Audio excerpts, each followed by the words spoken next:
Okay, so this is like only, I'm just trying to get an idea of what I want to do. Okay, so I might use that metal bar thingy because I dug that out of the ground and it's just been floating around here and I don't have any use for it. It's all bent and weird. So I think I'm going to use that because that's really cool. It's heavy enough that I don't have to attach it or put any rope or anything. That rope part in the middle, that's not going to be like that. I'm going to come up with a different idea to do all that. This is just temporary. I'm just showing you like what my idea is. And then and I think I'm going to put a block of wood underneath the corner of the ski on each side to lift it up like that far, just a block, and then the spikes will go into the ground and then the skis will attach to the spike. And then to cover the spike thingies, it's just a bunch of concrete whatever thingies that I found over the years. I keep collecting them, and now I have like 8 or 10 or something, and they're different sizes. But remember this piece of wood that I found? Well, I was thinking I could put this in the ground and make it more straight up, and then it would be the back of the ski. And I'm thinking I might paint the back of the skis black, but they're wood. Or maybe I can just sand them and get that yellow off and then just leave them wood like that. I don't know. But put that and then find another piece that looks like that to go in on that side. And then it would kind of give it a more motif. And then paint this pole PVC thingy like black. And then that's a broken yard light or whatever, but it still works. It's just this, it's got a rock and stuff in there. I can't get it out, so whatever. And it looks good. It's Nancy's. And since she's not using it right now, I'll temporarily use it. It's a dollar store light, whatever. And I'll peel off that thing. I do want to leave them red and white though, because that's cool. And then I'm going to plant my peas on the back. That's why I left that much room, so that it will grow up the fake or the dead trees, that bar thingy. I'll do another bar below, attach another piece of wood or like bamboo. That's the word I was looking for. Get another piece of bamboo, put it down below, and then do a bamboo. I don't think the cucumbers are going to grow that tall, but I can leave room to where I can keep going up to the level of that. And then that way in the winter time, because that's my biggest problem, is in the winter when I look out at my garden, I get disappointed because it looks so blah. That's why I want to have the second level, but with items, because even though the plants will be dead or whatever, I'll still be able to see like the serpent, the bucket back there with the driftwood that's raised up. I can see the life preserver, the fishing net over there, which I wanted to buy this one other fishing net, but I just didn't want to take it because it was super nice. And I know a good fisherman would want that. And for me to just let it rot out here in my yard made me feel bad. That fishing net has a big old hole in it. And I got it for $2. So it's like not even an important one. But that one was like a really nice one. And I wasn't going to buy it because I knew a gentleman would come along and he would want that and he would use it for the proper thing. I'm just using it, some broken stuff. Oh, and then I'm going to finish naming my, I got some signs that I'm testing these ones out. I've got some wood ones too, and some driftwood ones. So all the signs will be different. And it's going to be like, this is Puka Lane. I've always called this Puka Lane. And I can't remember the names of all the ones that I had come up with. I wrote them down, and I have to look them up because it's been like a year that I pre-wrote it, because I didn't know how many I would have, how many rows just then, and you know, all the different lanes. I just knew Puka Lane because that's my favorite one. And and then there's the Peanut Gallery.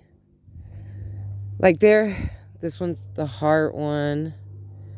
I think the road that a path I'm on, we called it Moon something, but I'm gonna change it because the lawn was shaped like a moon, but now I've changed it a little bit. So I'm gonna come up with this is the first golf course hole thingy.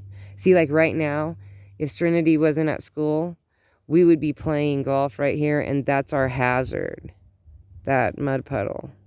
And it's tough getting your ball through. Like, you have to go up, you have to hit your ball to where it goes along the side here and then shoots into hole 1 when this is here. When we don't have a water hole, then it's just, the rule of the game is you get 1 hit unless you don't make it past the second flower bed, which is Puka Lane. This one I don't have a name for. I can't remember. I have named, there's like Plank Place, and I don't know, there's like different ones that Nancy and I came up with that I'll have to relook at. But anyway, so I want this one to have something to do with golf, because this is the starting point, you know. And so I have different signs that I'm hanging. But back to my skis. My skis, my skis, my skis. This is starting to give you an idea of what I'm going for.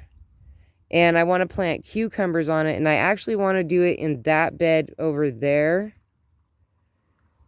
Back there. But I was thinking what would be better is if I did 2 posts with the T and then hung these big, just tripped over my shoes.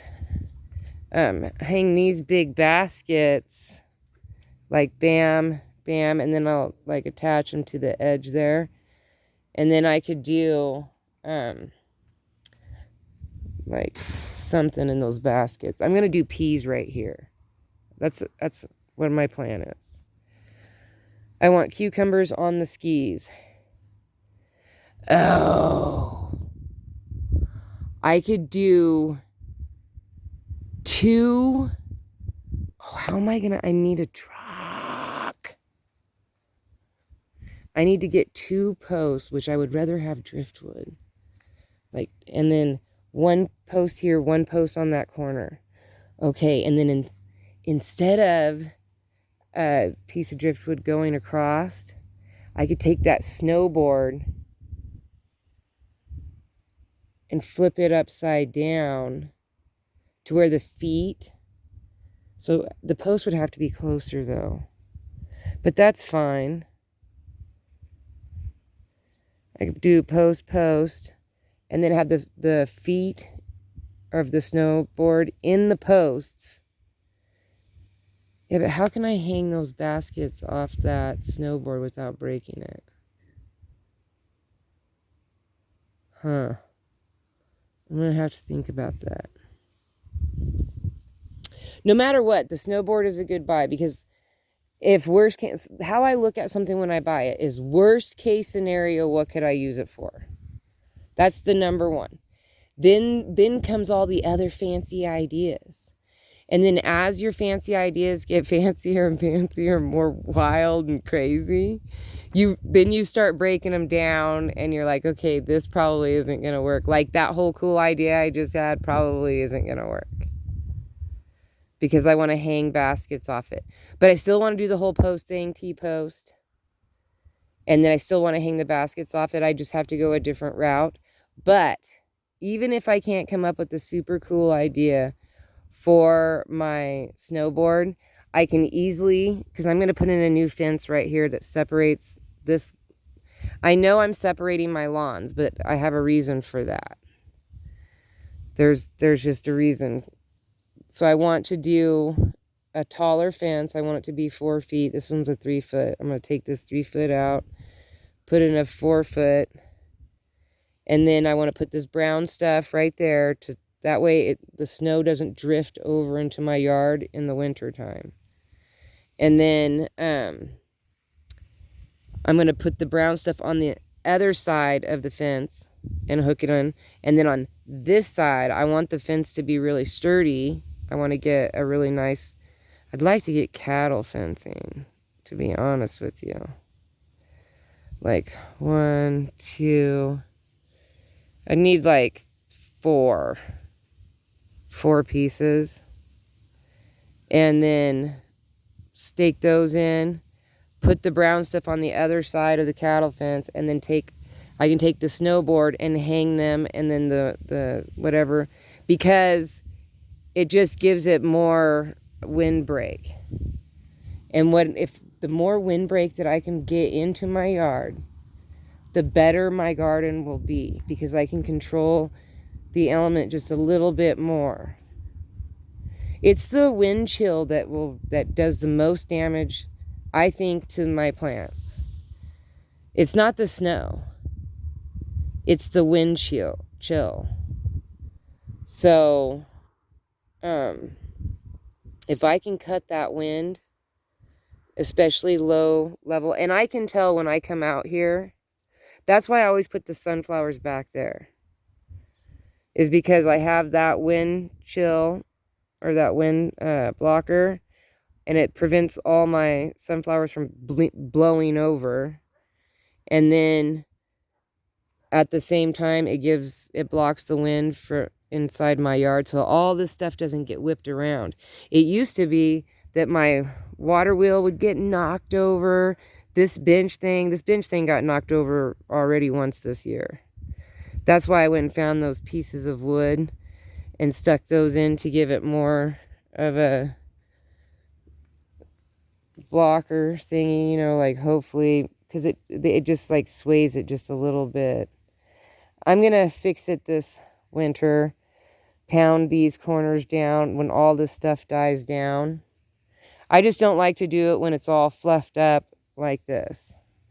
Like to just wait, you have to just wait the time, and it gives you plenty of time to think about it. And then this thing isn't going to hang there, but I'm going to try to get the dents out of it. And I think I am going to use it as a flower pot, but I'm not sure. I want to get the dents out of it first and see. Or to see what I can do.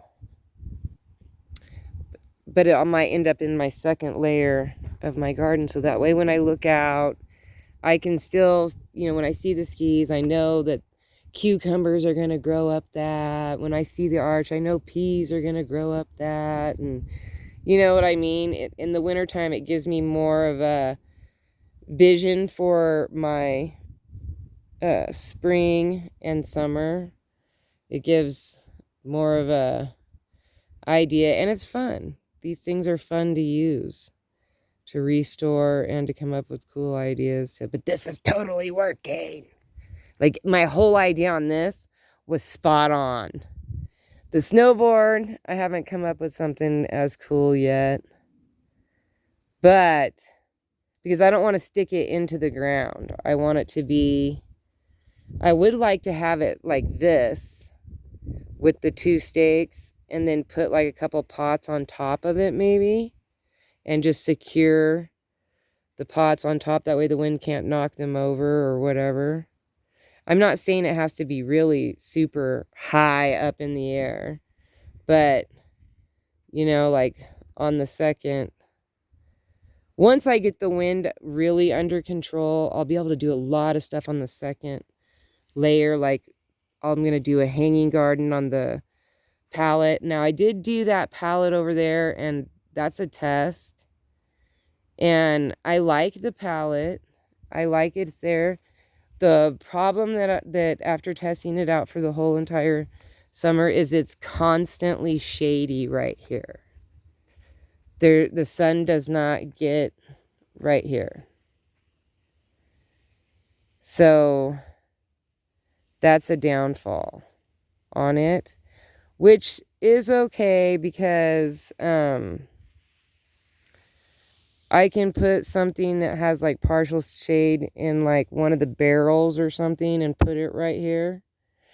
I mean, I just have to make sure that there's enough room for my broom to sweep around and to get through smoothly. There can't be any, like, no problems. Like right here, I'm already going to expand this. I pulled out that one piece of wood that I had my son drag over here and just set it there. Because that could be a future post for something. I don't know. I don't necessarily need it right here because this does hold it in. I just don't have any rocks or anything to fill in this. And this isn't a very big piece. And then once I measure with my broom that I can turn when I come out of here nice and good. And then play a few rounds of golf into that hole. Then I'll know that that path's done. A lot of the paths depend on what I can do. Like, this was purposely wide so that I could put stuff on the outside. This one's purposely wide because I can always have my son move this rock. And I can put that rock somewhere else and put another barrel, which is what's going to... I think which is what is going to happen. I think another barrel is going to go right here. And then same thing with right here, but I have to have a T one right there because it's got to be able to go through because that's hole 8. And then right here, I think I might put something. I made this path really wide so that I could have an opportunity to put the big barrels if I didn't want them in a flower bed, which I don't want them in flower beds. So I do have that. See, I could probably move that barrel because I'm not really liking it right there. So I'll probably just move that barrel to right there. But I don't want to do that until I know where I'm going to put that rock because my son will be mad if he comes out here and he has to move a barrel. And then I have a rock out in the middle of the path and he's going to be like, you're going to trip over it. And I'm going to be like, no, I'm not. And he's like, yes, you will. And I'm just going to have to come back out here and move it to wherever you want to. So just tell me where to move it right now. So if I don't have a plan for it, and it's a big one. That's not even a small rock. That's a big rock. And I just don't have a plan for it. So until I have a plan for that, it's not going to fly with him. That's going to be a no-go. And it better be a good plan, too, because if he looks at it and he doesn't see a future with it, he's going to be like, yeah, it's not happening. I guess I could have him move it to where this barrel is for right now. But see, again, it wouldn't be there. He's going to, like, know something's up. But I don't know where I'm going to put it. I'll have to think on it for a long time. Probably right back here somewhere. But it's going to look weird. Or move it up front here. I'll put it up front here in this corner and move these little, have him move these little ones back there. Yeah, he'll go for that. Easily. But what do you think of my ski? Alright, how long is this video? Because I'm doing bad at that. Alright, bye.